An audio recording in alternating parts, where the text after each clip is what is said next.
अब आ जाते हैं लंकेश पैरालिसिस। वो अपर ट्रंक का था, ये लोअर ट्रंक का है। देखिए लोअर ट्रंक का इन्वॉल्वमेंट हो जाता है। लोअर ट्रंक कैसे बना है? होता है ना brachial plexus C5 C6 C7 C8 T1 C8 T1 root ventral rami को ही रूट कर रहे हैं, तो वो जो है मिलके बनाता है लोअर ट्रंक। लोअर ट्रंक का इन्वॉल्वमेंट हो जाएगा तो लंकेश पैरालिसिस हो जाएगा। C8 T1 वो कहां जाके intrinsic muscles of the hand को सप्लाई कर रहा है, मेनली लंब्राइकल्स इंट्रोसियाई इसको सप्लाई कर रहा है। लंब्राइकल्स का काम क्या है? एल फॉर लंब्राइकल और एल इसका काम होता है।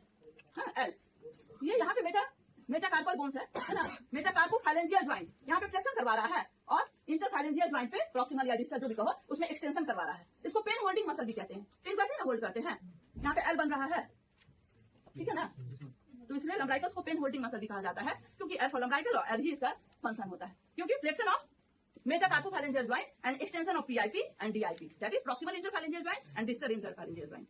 तो ये नहीं हो पाएगा, लंब्राइकल इन्वॉल्व हो गया तो यहाँ पे एक्सटेंडेड हो गया और यहाँ फ्लेक्स हो गया। जैसे सिंघम मूवी देखे हो ना, इसी तरह से सिंघम तो इसी को कहते हैं claw hand.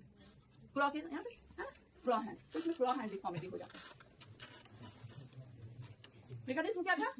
Mechanism of injury देखो, यहाँ पे ऊपर उल्टा था ना, यहाँ पे नेक और शोल्डर, यहाँ पे है कि थोरैक्स का वॉल है, यहाँ पे left side of the thorax और आर्म, इसके बीच में डिस्टेंस बढ़ गया है। इधर लोअर ट्रंक है ना, अपर ट्रंक ऊपर था, लोअर ट्रंक नीचे है, तो ये जब एंगल बढ़ जाएगा, चाहे तुम एकाएक से मैंने कोई घाटी से गिर रहा है, अब बीच में पैर पर जल्दी से पकड़ लिया तो यहाँ पे स्ट्रेच हो गया, तो उसमें लंकेश पैरालिसिस हो जाएगा।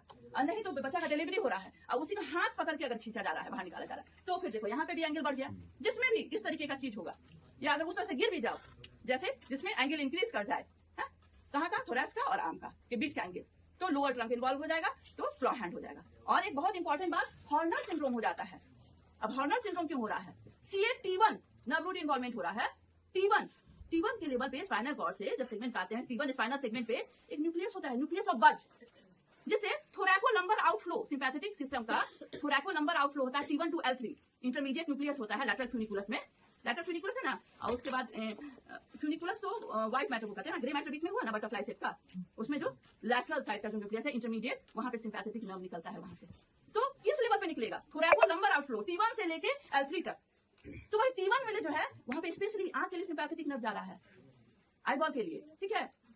तो उसमें एक मसल होता है लिवेटर पाल्पेब्री सुपेरियोरिस, आई का मसल है, उसका एक सिंपैथेटिक कंपोनेंट भी होता है और सोमैटिक भी होता है, तो वो इन्वॉल्व हो गया। तो लिवेटर पाल्पेब्री सुपेरियोरिस वो एलिवेट कर रहा था तो टोसिस हो गया। Sagging of eyelid is known as ptosis. तो दोनों कंपोनेंट तो इन्वॉल्व नहीं हुआ है ना लिवेटर पाल्पेब्री का, सिर्फ सिंपैथेटिक, इसलिए पार्शियल टोसिस होगा। हॉर्नर सिंड्रोम में क्या होता है? पमाल होता है, पमाल, ptosis, miosis, anhidrosis, enophthalmos and loss of ciliospinal reflex, ठीक है। ये सारी चीजें हो जाएंगी हॉर्नर सिंड्रोम होने के कारण, क्योंकि सिंपैथेटिक कंपोनेंट जो कि न्यूक्लियस ऑफ बस से जा रहा था वो इन्वॉल्व हो गया है। सिर्फ हॉर्नर सिंड्रोम